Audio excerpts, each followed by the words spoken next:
আমরা ৩০০ আসনেই গণতন্ত্র মঞ্চের দিক থেকে আমরা আমাদের প্রার্থিতা দিচ্ছি। আমাদের দলের পক্ষ থেকে আমরা প্রাথমিকভাবে যেহেতু মঞ্চের মধ্যে আমরা প্রার্থিতা সমন্বয় করছি, সেটা শুরু থেকেই আমাদের সিদ্ধান্ত আছে।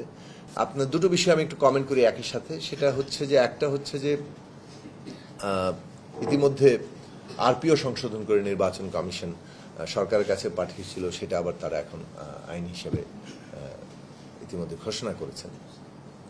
অনেকগুলো জায়গা আছে, তার মধ্যে অনেকগুলো আইন তারা করেছেন যেগুলোকে আমরা অভিনন্দন জানাই, কিন্তু অনেকগুলো বিষয় আছে, যেমন ধরুন প্রার্থীদের জামানতের টাকার অঙ্ক বৃদ্ধি করা। সেটা আসলে তারা এটা পরিষ্কার হয়ে যাচ্ছে যে ক্রমাগত অর্থ নির্ভর হচ্ছে, এবং যারা আসলে অর্থের দিক থেকে আর্থিকভাবে যারা একটা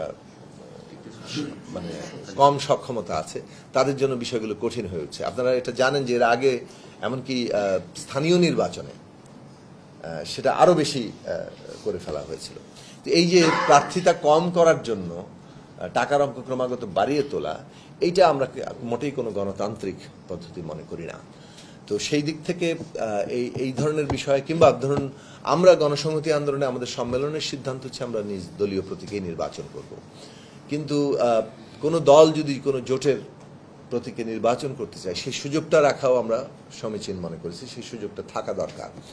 এখন এইসব বিষয়গুলো যে নির্বাচন কমিশন করলেন, আমরা বারবার বলেছিলাম যে সমস্ত স্টেক হোল্ডারের সাথে আলোচনা করতে হবে। আপনারা আইন প্রণয়ন করবেন, কিন্তু স্টেক হোল্ডাররা তাদের সাথে যদি কথা না বলেন, বিশেষত রাজনৈতিক দলগুলো যারা নির্বাচন করবে তাদের সাথে যদি আলোচনা করেন, তাদের মতামত না শোনেন, তাহলে এক ধরনের জবাবদিহির সংকট সৃষ্টি হয়।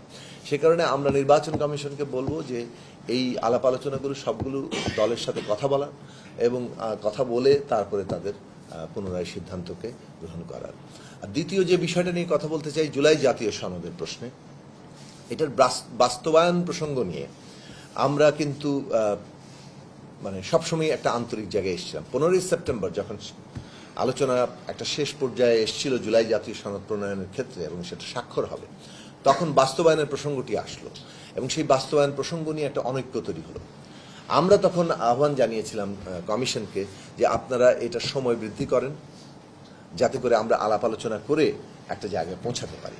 তারা 15ই অক্টোবর পর্যন্ত সময় বৃদ্ধি করেছিলেন, এবং আপনি দেখবেন যে আমরা জিএসএ এবং গণতন্ত্র মঞ্চ আমরা উদ্যোগ নিয়েছিলাম।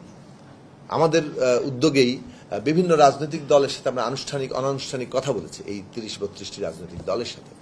এবং এই আলাপ আলোচনার মধ্য দিয়ে যখন আমরা 15ই অক্টোবরের মধ্যে আমরা দেখলাম যে একটা মোটামুটি জায়গায় এসছে, গণভোটে আমরা একমত হয়েছি, গণভোট দিয়ে কি অর্জন করব, জনগণের অনুমোদন এবং আগামী আইনসভাকে একটা কনস্টিটিউয়েন্ট পাওয়ার দেওয়া, এই সনদের ভিত্তিতে মৌলিক সংস্কার করার ক্ষমতা অর্পণ করা, এই দুটো জিনিস আমরা অর্জন করার ব্যাপারে ঐকমত্য হয়েছে। এবং এইটা আদেশ কি হবে, এটা অধ্যাদেশ হবে না আদেশ হবে, সেই প্রশ্ন নিয়ে কিছুটা অনৈক্যের জায়গা ছিল, নাম বিষয়ে একটা কিছু আলোচনা ছিল, এই রকম কিছু জায়গায় পার্থক্য ছিল।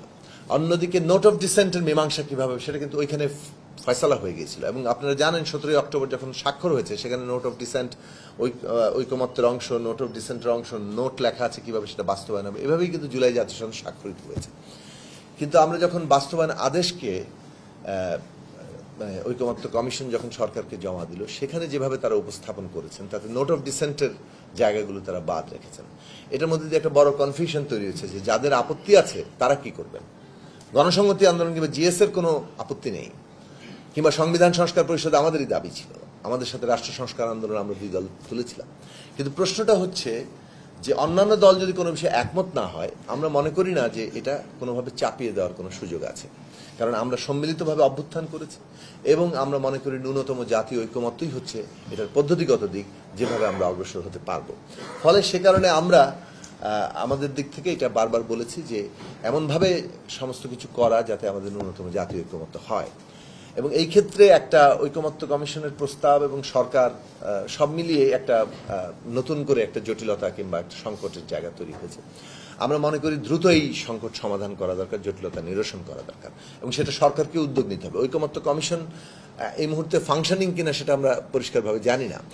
এখন হঠাৎ করে সরকারের দিক থেকে বলা হলো যে রাজনৈতিক দলগুলো 7 দিনের মধ্যে এই সমস্যা সমাধান করতে হবে, না হলে তারা নিজের মতো করে সিদ্ধান্ত নেবেন। 7 দিনে আপনি ঘোষণা দিতে দিতে, প্রস্তুতি নিতে নিতে তো এটা একটা সময়টা আসলে চলে যায়। ইতিমধ্যে আমরা গণতন্ত্র মঞ্চের পক্ষ থেকে বলেছি আমাদের জিএসসি সহ যে আমরা উদ্যোগ নেব, কেননা রাজনৈতিক দলগুলোকে কি ব্যর্থ হিসেবে প্রমাণ করার চেষ্টা করা হচ্ছে যে তারা ঐক্যমত্য হতে পারে না? এটা মনে রাখা দরকার যে রাজনৈতিক দলগুলো কিন্তু দেশ পরিচালনা করবে। সুতরাং রাজনৈতিক দলগুলো ব্যর্থ হয়ে যাচ্ছে এই ধরনের জায়গাটা কোনোভাবেই সঠিক হবে না এবং এটা খুবই বিপজ্জনক একটা জায়গা।